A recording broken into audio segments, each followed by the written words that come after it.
Salut les amis et bienvenue sur ma chaîne. Aujourd'hui, je vais vous montrer comment exécuter un test Cypress en ligne de commande et comment personnaliser votre script de lancement de test pour une efficacité maximale.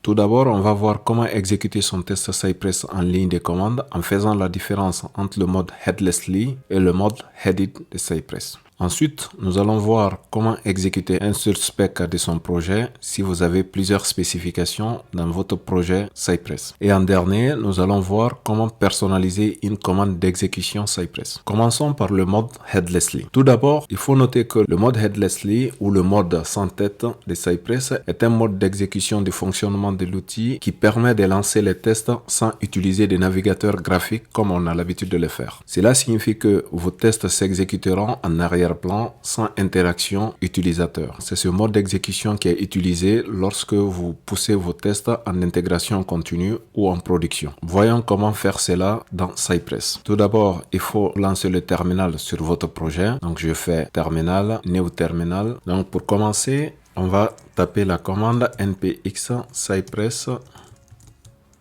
open. D'habitude, on saisit la commande open pour nous permettre d'ouvrir le navigateur pour pouvoir interagir avec notre application. Mais comme on l'a dit tout à l'heure, le mode Headlessly va vous permettre d'exécuter vos scripts de test en arrière-plan, donc sans interaction d'utilisateur. Pour cela, il faut saisir au lieu de open la commande run. Et run va venir regarder dans ce dossier et prendre la liste de ces spécifications, les exécuter les unes après les autres. Je tape sur la touche entrée pour faire l'exécution de l'ensemble de mes spécifications.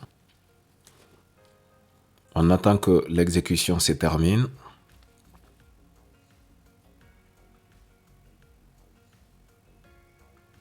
Donc il commence l'exécution par la première spécification checkbox. Et il exécute tous les scénarios qui sont dans cette spécification. Au fur et à mesure, il vous met le numéro de la spécification qu'il est en train d'exécuter. Donc on a 4 sur 7 à ce niveau.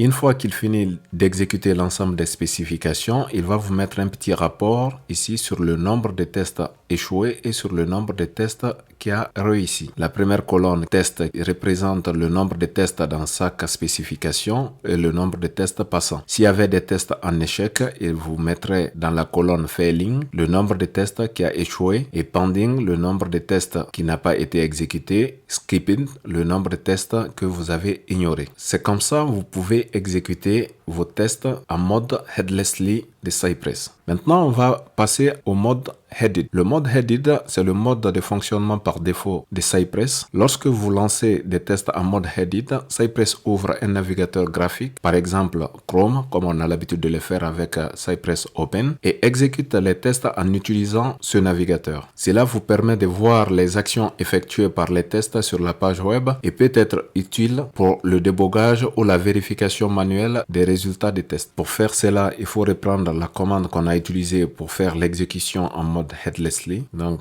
npx cypress run. Ensuite, on ajoute le paramètre headed. Ça, c'est le mode d'exécution qui va vous permettre d'ouvrir le navigateur et en même temps faire l'exécution en arrière-plan. Je tape entrée pour faire l'exécution en mode headed. Il ouvre le navigateur et passe à l'exécution de chacune de mes spécifications qui se trouvent dans mon dossier projet. Et cette fois-ci, on voit l'exécution en fonction du scénario qu'il est en train d'exécuter. On voit même un test qui est en train d'échouer.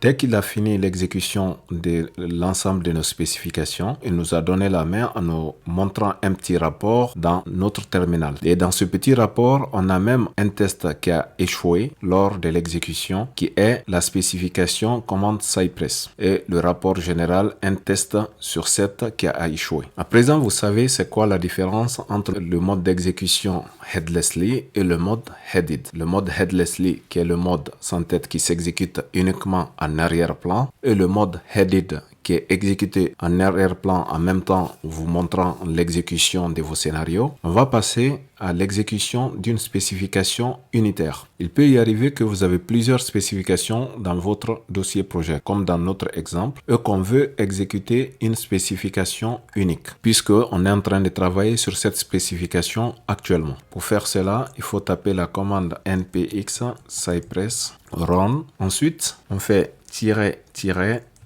spec, puis on définit le chemin de la spécification qu'on souhaite exécuter. Dans notre exemple, on souhaite exécuter la spécification qui s'appelle input form. Donc il y a plusieurs manières. La méthode facile, c'est de faire bouton droit sur la spécification, copier les chemins, copie relative path, puis je colle à la suite de ma commande dans mon terminal.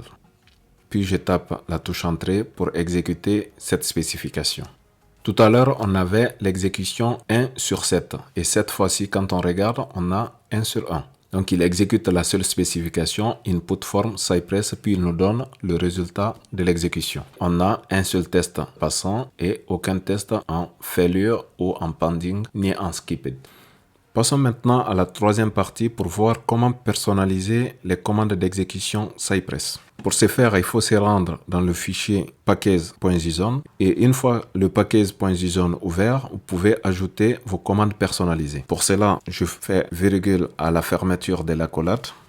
Je saisis script qui est un objet JSON. Dans cet objet JSON, j'ajoute mes différentes commandes personnalisées. Je vais commencer d'abord à personnaliser la commande d'exécution headless. J'ouvre les cotes. Je saisis la variable que j'appelle lorsque j'ai besoin d'utiliser ce mode d'exécution. Je vais appeler cette variable headlessly.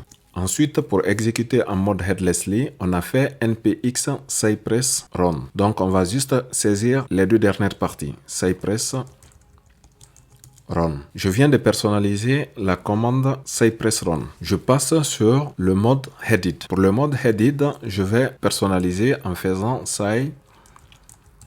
headed.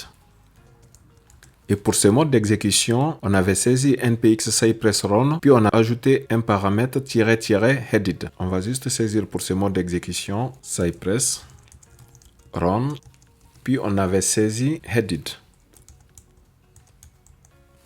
Imaginez que je veux ajouter aussi le mode qui me permet d'ouvrir la liste des spécifications. Pour cela, je peux faire open. Et pour exécuter avec ce mode, on a l'habitude de saisir npx cypress open. Donc, je saisis tout simplement cypress open. Je viens de personnaliser 3 modes d'exécution qui pourront me servir pendant mes tests. Maintenant, on va voir comment exécuter à partir de ces variables. J'enregistre avant de passer à l'exécution. Une fois mes variables et les différentes commandes associées déclarées dans le fichier package.json, je peux exécuter en utilisant les différents modes d'exécution que j'ai ajoutés dans ce script. Pour faire cela, il faut taper la commande npm node package management run, puis j'appelle la variable avec le type d'exécution que je souhaite faire. Par exemple, je veux exécuter avec le mode open. J'appelle la variable qui est utilisée pour cela, c'est open. Je tape entrée et automatiquement, il m'ouvre la fenêtre d'exécution de Cypress. Je sélectionne Editor, je sélectionne mon navigateur. Ensuite, je sélectionne la spécification que je souhaite exécuter. Puis, il exécute le test dans le runner de Cypress. Et voilà, on arrive à la fin. Maintenant, vous savez comment exécuter un test Cypress en ligne de commande et comment personnaliser une commande d'exécution. N'oubliez pas de vous abonner si ce n'est pas encore fait pour plus de tutos sur Cypress. Merci d'avoir regardé cette vidéo et n'hésitez pas à poser vos questions en commentaire. À bientôt pour une nouvelle session.